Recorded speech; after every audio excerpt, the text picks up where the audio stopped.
Rams house, welcome into a brand new episode of the Rams Report presented by Prize Picks. This is our first at-home edition in a while, and you might notice we've got a fun new border here. We'll have a Rams-specific one of those coming soon, so something to look forward to, but something else to look forward to, something much bigger to look forward to. The NFL Draft is tomorrow, guys. About 24 hours away from the time that we're going to push this video out. I cannot wait for this thing. I am so excited. I feel like there is nothing we have talked about more on this channel in its 3-month existence, bar none, than this year's draft. We have hit every angle of it. We have done 7-round mock draft after 7-round mock draft. We've got another one of those coming out tomorrow. Make sure you guys are subscribed. But I am so excited. And I'm also really excited about, speaking of being subscribed, we just hit 7,000 subscribers. Thank you guys so much for helping us hit 7K.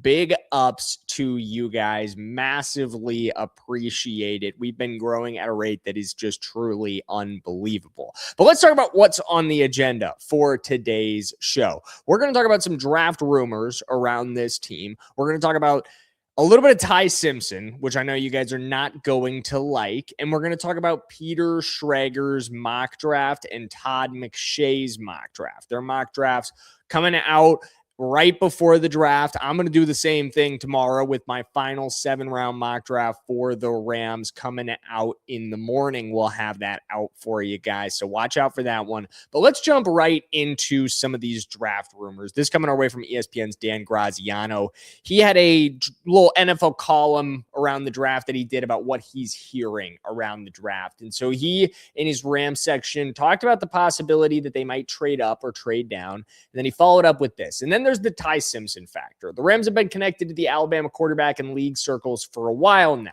It's an open secret, he says, that they like him. When they still had the 29th pick, they seemed like the team to watch for Simpson. But since 13 feels too soon to take him, that talk has quieted down. Now, many wonder if Simpson could tumble out of the first round entirely. Could they trade down from number 13 and still take Simpson later in the round? Possibly. Could they just bite the bullet and take Simpson at number 13 if they like him that much? Unlikely, but again, this is a tough team to predict. If the Rams take Simpson in the first round, they're likely to face criticism for not finding immediate help for a win-now team with 38-year-old reigning MVP Matthew Stafford at quarterback, but would they care? This is the F Them Picks franchise, remember? If Los Angeles truly believes Simpson has the potential to be Stafford's successor, I don't think it's ridiculous to think it could go ahead and take him. Arizona, which many believe is the real team to watch for Simpson, holds the 34th pick and would be a candidate to either draft him there or trade back into the first round to land him. Okay, so really long quote. Sorry about that. Hope you're still with me here. But if you summarized all of that, essentially he's saying the Rams are candidates to take Ty Simpson, something we've talked about a little bit on this show before, that the Alabama quarterback could be connected to the Los Angeles Rams. He's also saying they're candidates to trade back and do it, and says they would want to do it before the Arizona Cardinals would potentially have an opportunity to do it. So a lot to digest there, a lot to break down. And we're going to dive into it in depth in just 1 minute. But before we do, I got to give a shout out to the sponsor of today's video. And guys, that is Prize Picks. Today's show is sponsored by Prize Picks, America's #1 sports picks app. If you love daily fantasy sports, or you just want to make watching sports even more exciting, you've got to try Prize Picks. It's a great time to get started on Prize Picks too, with playoff basketball in full swing and the baseball season underway as well. There's no better place to cash in on all that action than Prize Picks. It's so easy to play Prize Picks. It's so easy to put together a lineup. You just pick 2 to 6 players and you select more or less on their stat projections, whether it's points, rebounds, assists, 3-pointers, others across all sports. If you're more of a baseball guy, Dodger season getting going, you can choose from hits, home runs, and strikeouts as well. And if you don't even want to put together a lineup, Prize Picks makes it so easy with their awesome social features, because you could just tell your friends or your favorite creators by following following them. For example, I'm Jackson Durham. There's no spaces in that. You could drop a follow on me and you can see all my lineups, including my lineup for the basketball action coming up very soon. We're going with the more on CJ McCollum. We're going with the more on Donovan Mitchell. That's a 22-win 75, couple demon picks there. PrizePicks has the Goblins and the Demons as well, so you always know what kind of picks you're getting into. Another reason why I absolutely love them. And if you're a new user, PrizePicks has their new user offer. Download the PrizePicks app today. Use code HMA when you play your first $5 lineup to receive $50 in lineups. That's code HMA when you play your first $5 lineup to get an extra $50 in lineups with PrizePicks. The clickable link to download the app is in the comments and the description. As always, big shout out to PrizePicks. We really appreciate them sponsoring the show. Let's get back to our discussion of Ty Simpson. However, I'm going to cut it straight to you guys. If the Rams pick Ty Simpson, I will be A, shocked, and B, very annoyed that would have been the direction that they went in the first round. Even if they traded down to do it. Unless the trade is like we're going out of the first round entirely to get a first rounder in next year's draft and we're picking Ty Simpson 35th overall, something like that, early second round. At that point, I'd be a little frustrated to miss out on some of the receivers, the Kenyon Sadiqs of the world, the KC Concepciones, the Mekhi Lemons, all the guys that we have talked about over and over again. But for the cost of for the addition of a first rounder in next year's draft and getting something like Ty Simpson, I wouldn't be that mad about it.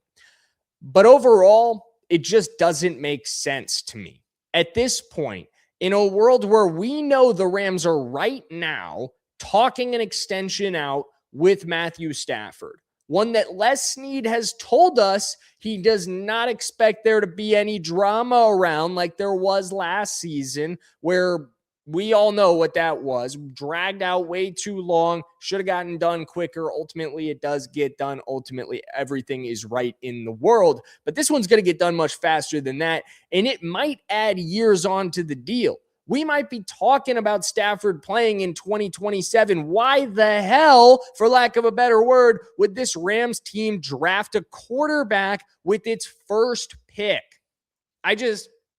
I cannot wrap my head around it. I don't know why it continues to come up from NFL insiders. I don't know if the Rams are putting it out there as a smokescreen. I hope that's what it is. I hope the Rams are just kind of trying to outsmart everybody this year and putting out this smokescreen about, hey, we like Ty Simpson. Everybody, we want y'all to know we love Ty Simpson. That's our guy in this year's draft.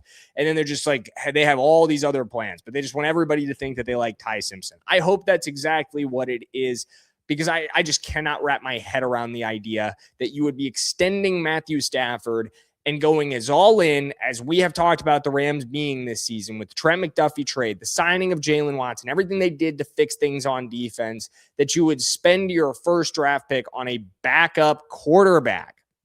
That would drive me up a wall. Again, even if they traded down, it would still be very frustrating. Less frustrating, but still very frustrating if that's what the Rams ultimately ended up doing. I cannot lie about it at all. However, I think that I just don't think that they like him that much. And I think one of the other options or aspects of this discussion is I think there's too many good options, or likely to be too many good options in next year's draft to take a quarterback this year early for them. I just really think that that's another big angle of this. That's why, you talk about a first round pick in next year's draft. Even if Stafford's going to play through 2027, at that point, we're in the position we've been kind of talking about being in all offseason here, where you might need to start thinking about the future next year. And I think that's a better year to be in that position.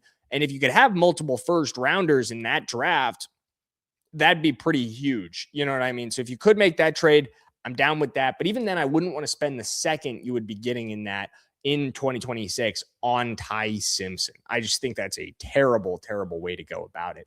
But let's hear about a different way to go about it. Peter Schrager put out a mock draft today Todd McShay also had Ty Simpson go in his mock draft, just kind of adding to that before we get into Peter Schreger's.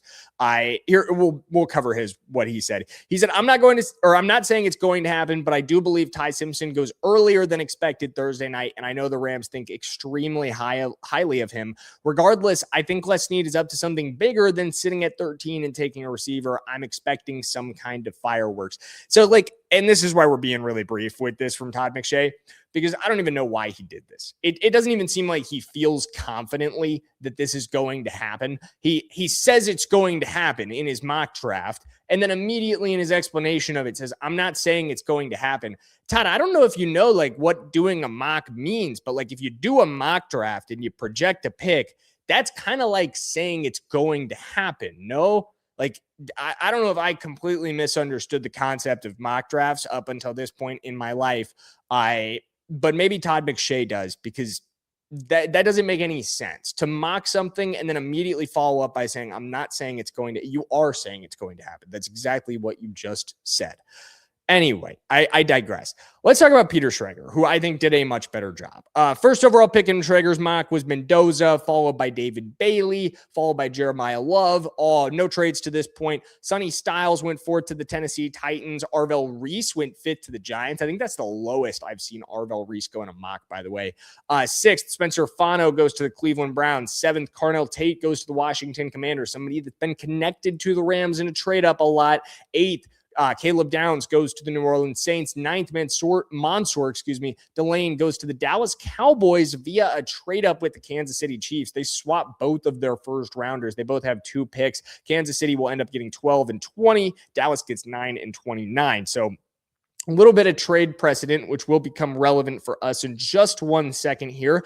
10th, Jordan Tyson goes to the Giants. Feel like that is the new in everybody's mock. That one's happening since that trade. Francis Maui Noah goes 11th to the Miami Dolphins. 12th, Reuben Baines sliding a little bit in this one. He goes to the Kansas City Chiefs as they trade down and still land Bain. And then 13th, which would have been our pick, ends up being the pick of the Detroit Lions as we trade down in Peter Schreger's mock draft. Here's what happens. We get the 17th overall pick and the 118th overall pick, plus a second rounder in 2027, all in exchange for 13. Man, guys, this is a tough pickle. Peter Schreger putting me between a rock and a hard place here because I like this trade. I love the value. I just wish it was a trade that I could have made without Mekhi Lemon on the board, because it is so hard to pass on Mekhi Lemon, but it's just as hard to pass on moving down only 4 spots, getting back in the 4th round, and getting an extra second in next year's draft, which we have talked about so much as being a very strong, much stronger than this year draft class. That's really tempting, guys. I think you have to take this deal. As hard as it is to pass on Mekhi Lemon, you are well positioned. There is depth to this receiver class. It doesn't kill you to do it. It might emotionally kill me to do it. It might break my heart to do it. But we got to do what's best for the team, not just what we would like to see. And at the end of the day, as much as I would like to see Mekhi Lemon be a Los Angeles Ram, as much as I think that would be really fun, this offer is too strong to pass on, and you'd have to take it. 14th, let's see what we can do at 17, because again, hey, we're just moving 4 spots down. You're not out of the 1st round at all, and you've picked up a 2nd rounder and a 4th rounder. This is such a win for this team. 14th, Venga Owane goes to the Baltimore Ravens, another really common pair. Akeem Mezzador becomes a Tampa Bay Buccaneer at 15. Mekhi Lemon, there he goes, 16th, right before us, to the New York Jets. Really frustrating that he goes 1 spot before we get on the board. Painful. But at 17, the Rams take Kenyon Sadiq, the tight end out of Oregon. Here is what Schreger had to say. There's a lot of Sadiq intrigue in the Rams building. They already have multiple contributing tight ends, but that depth chart could look different in a year, especially since current tight end 1, Colby Parkinson, is a free agent in 2027. Sadiq is an explosive pass catcher who could help Matthew Stafford in a key go-for-it year in Los Angeles, and you know Coach Sean McVay would figure out ways to get the ball in Sadiq's hands. This would be the 2nd year in a row that the Rams took an Oregon tight end after going with Terrence Ferguson in round 2 last April. What I want you guys to focus on, and remember, Peter Schreger is very well connected to this Rams franchise. He's a friend of Sean McVay's. He was in Sean McVay's wedding. He was one of his groomsmen. Like, these guys are the thickest thieves. He says there's a lot of Sadiq intrigue in the Rams building. I don't think that's meritless at all. You know what I mean? I think that has weight to it. There's intrigue in Sadiq.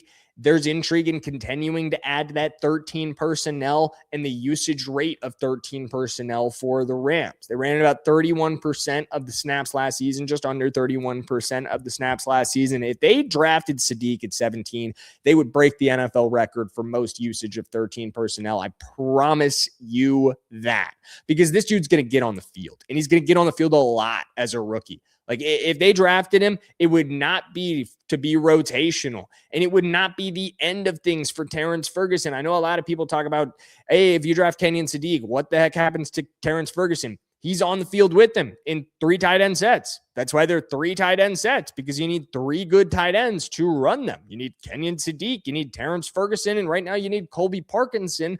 But again, as Shreger alludes to, Colby Parkinson does not feel long for this franchise. As well as he's been, as good as he's been, as good of a contributor as he was, especially in the wild card game. I always go back to that game-sealing touchdown that he had against the Carolina Panthers to give us that one. So fun to call that one for those of you who are live for that. But at the end of the day, I don't know if this team extends him, especially if you were going to draft a Kenyon Sadiq. I think the Rams are likely to draft a tight end at some point in this draft, even if it isn't in the first round.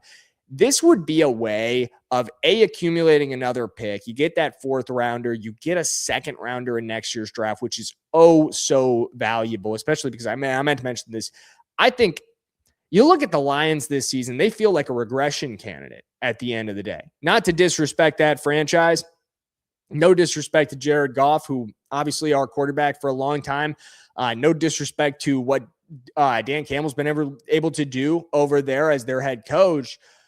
But they do feel like regression candidates. They were a regression team last season. And if you could have their 2nd round pick, that might end up being an early pick for you, just like it was with the Falcons this year in their 1st round draft pick. At the end of the day, that was enormously valuable. This feels like a trade that could go the same way, and you don't even have to move nearly as far back as you did with that one. Of course, that was to get a 1st rounder. This be to get a 2nd rounder, but in one of the strongest draft classes in years. I like a lot about this mock from Peter Schreger. Let me know what you guys are thinking in the comments. Give Peter Schreger a grade for me, A, B, C, D, or F, and make sure you're subscribed, because again, we've got our last 7-round mock draft coming out tomorrow morning. I mentioned it earlier. I'm really excited to get one more out, and then we are covering every minute of the draft. So make sure you are subscribed. Do not miss our pick-to-pick coverage. If the Rams trade, we'll have videos about that as well. We all know Traderless is going to be making some moves over the next couple of days.